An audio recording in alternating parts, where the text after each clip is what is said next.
now joined by members of the Tarleton State University TexAnns basketball team. In the center of our program is the head coach, Misty Wilson.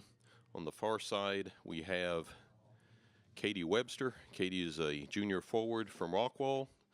We also have Mackenzie Haley. Mackenzie is a sophomore forward from Burleson. And Coach, I know the entire tournament was an uphill fight being a lower seed, but you made it to the championship game, and the reality was you were in it till the final 2 minutes. The turning point possibly was when Lexi Hightower canned the 3 threes in a row, but other than that, it was like a prize fight. Slug fight, slug, just keep going. Just your thoughts. Yeah, that's how it is. It's a game of runs, and both teams are going to play hard. Both teams are going to compete. Two outstanding programs, I think, that represent the conference really well. And, they're going to go out and they're going to compete. And, we want to give a good game. And, we want to win championships. They want to win championships. And you're going to have players that really fight to do that.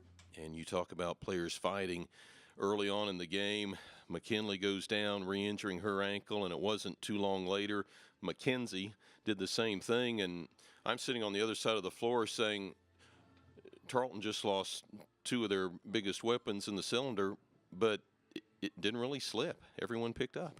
Yeah, that's something that we harp on, that everybody's got to do their part. Everybody's got to be ready when it's their turn. And I think it did hurt us just because it is deflating.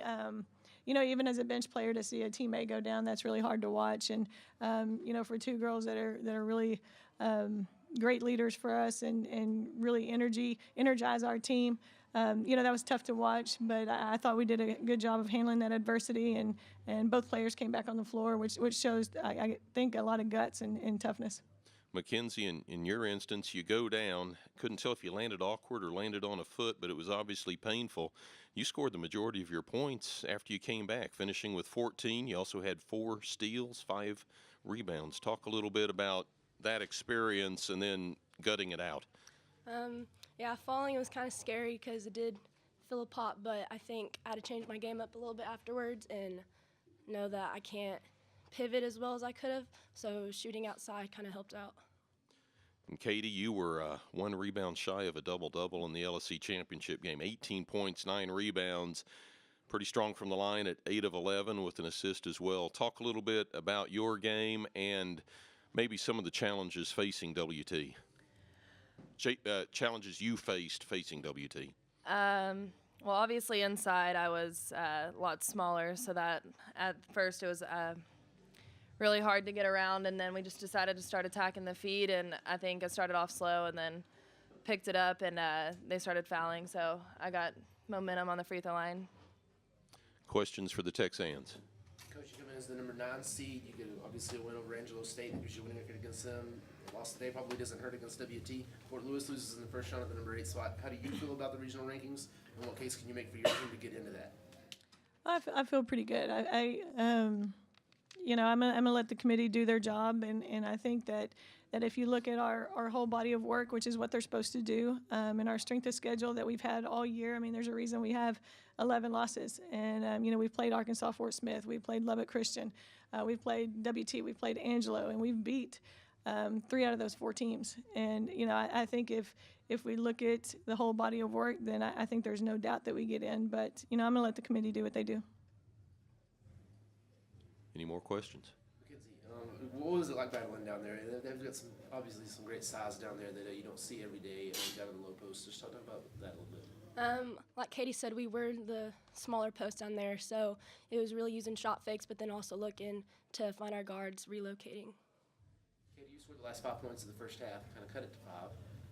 After it had gotten to 10, did you feel like right there maybe that was going to be a big swing, keeping y'all in it as long as y'all did?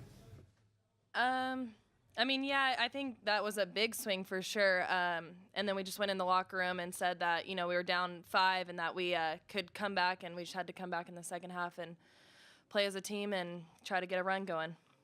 Coach, when you were down 5 at the half, you were down 16-0 in bench when you're still within 5 points. You come out third quarter, and you fall behind 12, and you get an 11-3 run at the end of the third quarter. Did you feel like you are going to kind of will your way into it for a while? Yeah, absolutely. There's no quit in this team, and certainly not in our staff. And I thought if we could hang around that we would give ourselves a shot. And, I feel like we never really got into an offensive rhythm. And, especially again with having to kind of adjust the way that McKenzie and McKinley were having to play, it kind of threw our game plan off slightly. I was a little hesitant to put McKinley in there at post, having her gone down early. So we had to adjust, and, we didn't get as many shots off as we wanted to. But I thought the girls did a great job of hanging around and at least making it a competitive game. Any more questions? Well, it's been a strong season, and hopefully we're still playing next week. Thank you.